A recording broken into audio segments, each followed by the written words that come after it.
I'm Rob, and today we're at the Iron Duke in Stratfield Saye. The Iron Duke was formerly the New Inn, and it's a former estate workers' cottage, so it hasn't always been a pub. We start our walk from the pub. There's some really interesting things in the garden, like that bottle sculpture, and head down the lane, and that's away from the junction. And shortly you come across a path that skirts the edge of this field.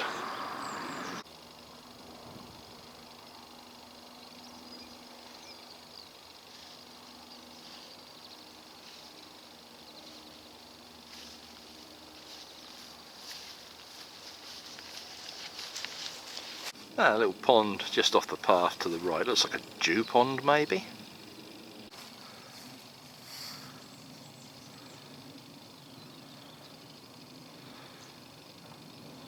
You got a bit of the old corn on the cob crop just left randomly in the middle of the field, and they do that for nature partly, but also in this area and a lot of areas for pheasant shooting, because it's good cover for the pheasants. You get this junction of paths up by the farm there, farm cottages, and we're taking a left and then it veers to the right. So we're exiting the field at the 5-bar gate, and we're turning right to follow that little lane. And that's Ives Farm over on our right. And careful you don't miss it. But there's the footpath that we're looking for there on the left by these gates. Just keep following the track, it bends around through the gate to the left. It's going to bend round again to the right in a minute, around Haywood's farm, which will be on the right. There's a red kite over there, I don't know if I've got it on the camera or not. So the guns are going off this morning, so make sure you don't enter any private property. Now we're going left, crossing over this damn little thing, and over the stile. Well, the sound of the shotguns for the pheasants in the background, got to make sure you're on the path. You come straight across and you'll find the River Loddon. Now the River Loddon, it rises at Basingstoke and it runs 28 miles north to meet the River Thames at Wargrave. It drains an area of over 400 square miles. Walking to our left. When you get to the nice little set of steps, we're going to cross them and then cross the lovely little wooden bridge.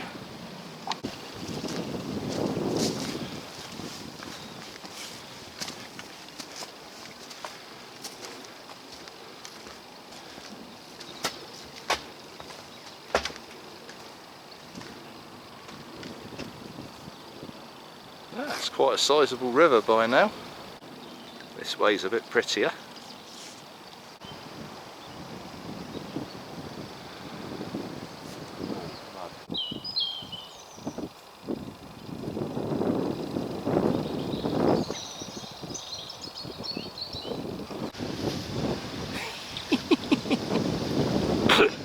So, there's a bridge for the softies like Trev.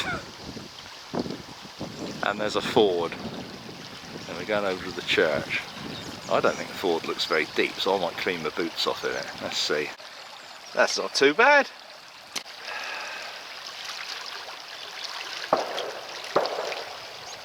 No, I don't think so. I'm going to go over that. Because I'm wearing that. Oh yes. Big boots. Well, that according to the map is a medieval moat for Stratfield Turgis Court, I think it is. Anyway, let's go and have a look at the church.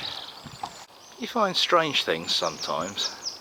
This is a church of All Saints. It's a 13th century church, but there was a bad fire and it was rebuilt in 1792. You can tell by all the yew trees that it's a very ancient site. Yew trees are revered by Christians for death and resurrection because their boughs can spread down, touch the ground, and new yew trees can emerge. Loads of them in this graveyard. Very old plasterwork. Be careful not to tread on them. There are loads of snowdrops all over this graveyard.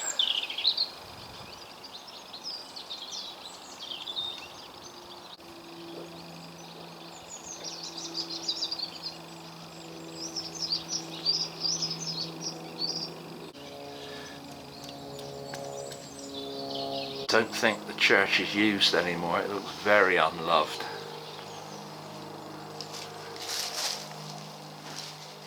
I'm presuming the door's locked. Yeah.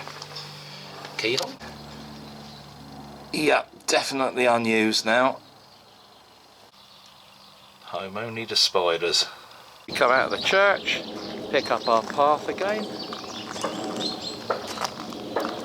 Going to be following the moat along the footpath over there past the farmhouse.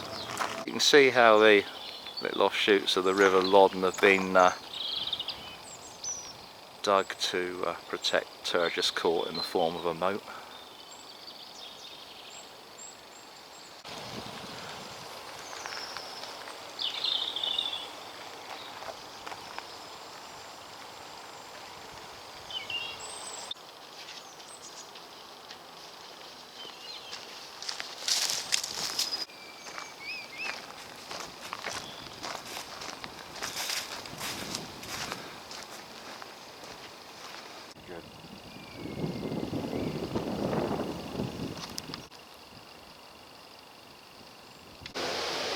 So you got a sign on the bridge, North Beat, and that again refers to pheasant shooting. You know, you are in the land of the Duke of Wellington here, and they do like their shooting.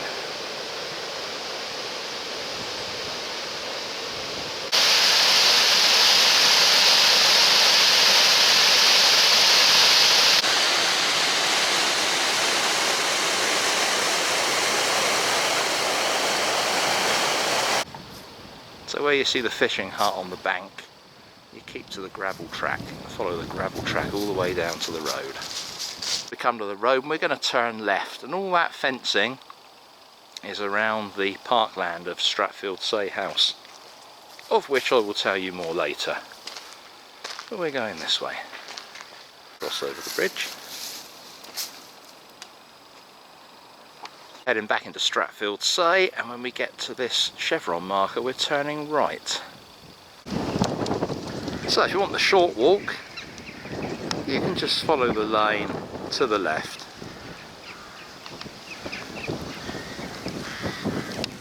But we're going right. So hopefully we can get down to see the church actually on the estate. Let's have a look.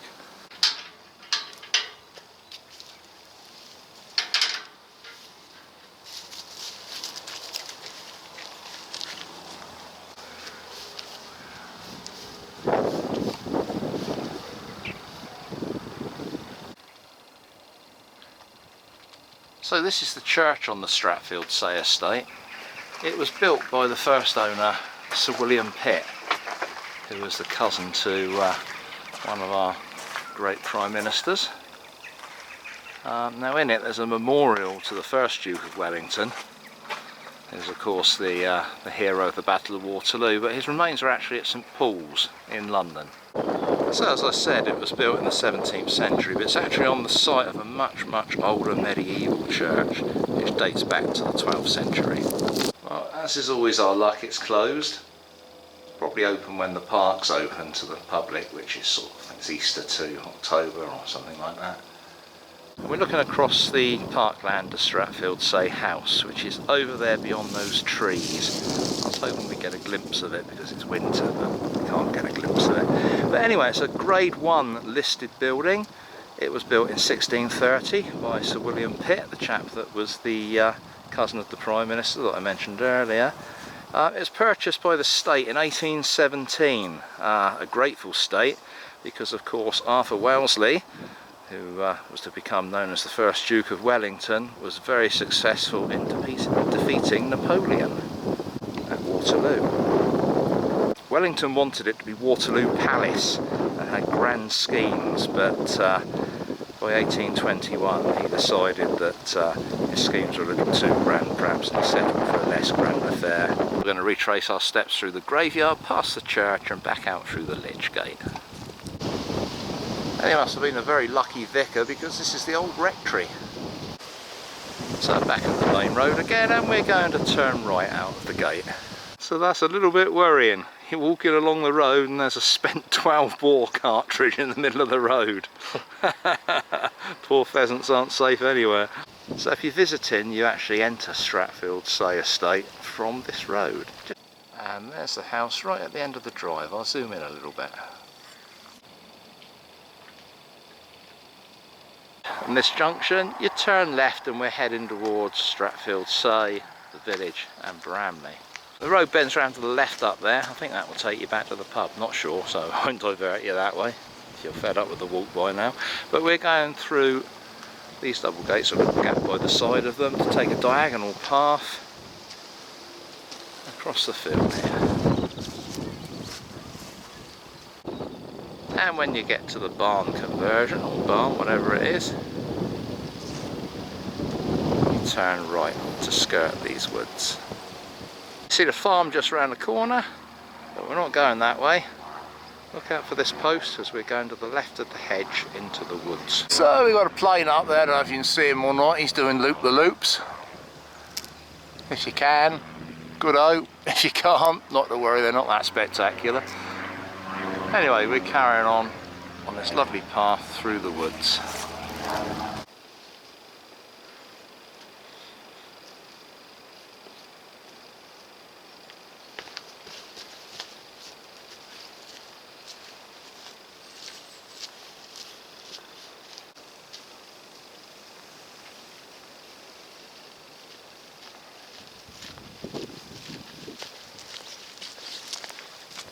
This track is the Devil's Highway. Devil's Highway was a Roman road that went all the way from London to Silchester, and then it split into several other Roman roads to go down to various parts of the West Country. There was the Port Way, the Ermine Way. Name probably derives from later ignorance by the ancient Brits when the Romans left of the origin of the road. I mean, it's quite an alien thing, a long, fairly straight, made up road to a Celt. I'm more used to the mud, which is probably why I like the mud, my Celtic heritage.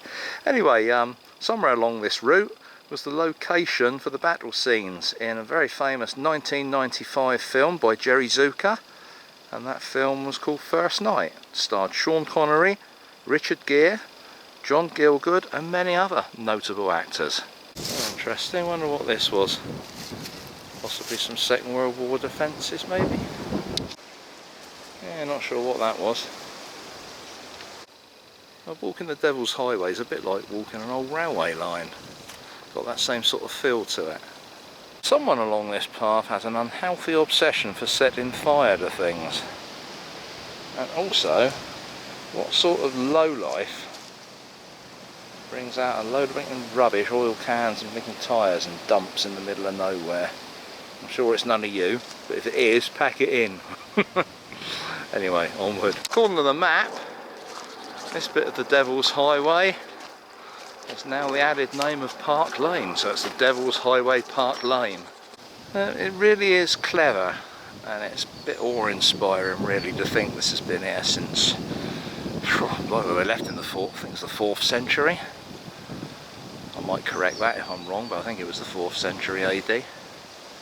So it could have been here 2,000 years and more, but the engineering, you've got ditches at the side of the road to take away the rainwater from the road.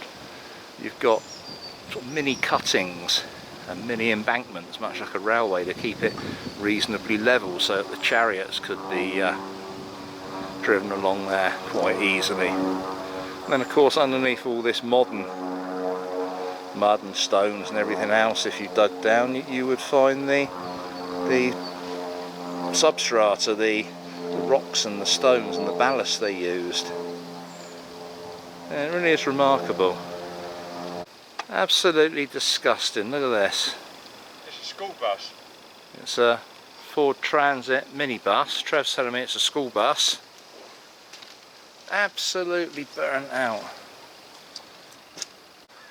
Yeah, it used to belong to Long Parish Church of England School, so if you want to know what happened to your minibus, I'm afraid some awful lowlife has stolen it. and then torched it in the middle of the countryside. Great.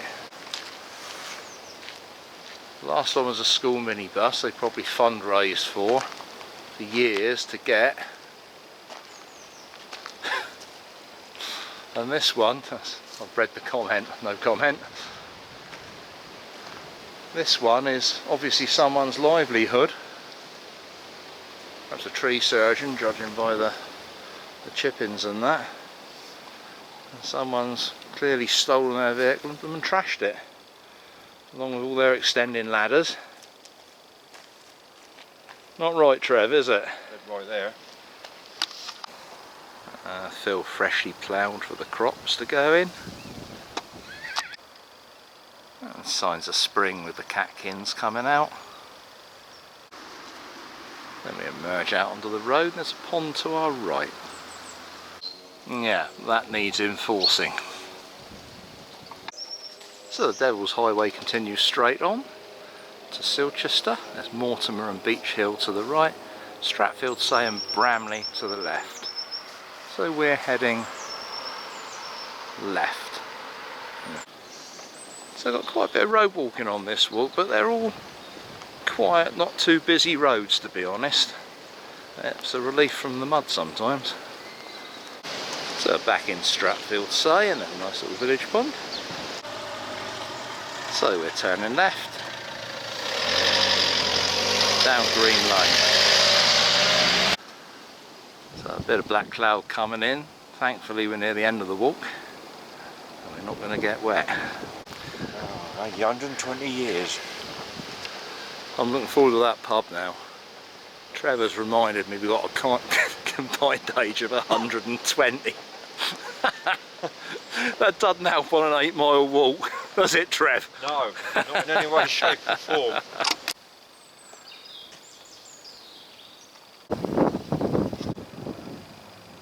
Oh, I love it. Spring is very close. Some lovely white chocks. And a nice little sports pavilion.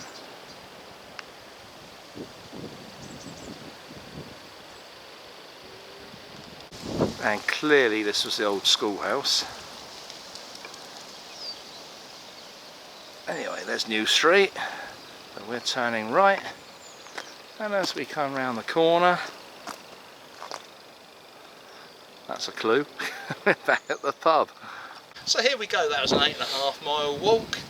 Nice walk, not too hilly, slight inclines, but nothing that's going to wear you out. So give it a go. You got the Dukes and you got the Devils. So Duke of Wellington and the Devil's Highway. Very nice, River Loddon, very nice river. I think you'll enjoy it. But anyway, after 8 miles, or 8.5 miles, oh, someone's shooting at me, never mind. At least I'm not a pheasant. So after the 8.5 miles, I think it's time we went into the pub and had something to eat. Join me on the next one. If you liked it, like and subscribe.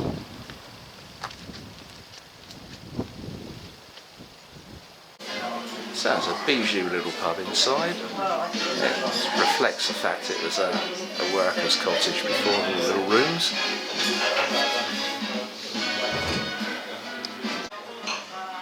Picture of the Duke on the wall. It's a little snug through here. In the garden we've got an old ice cream van as well, presumably selling ice creams in the summer.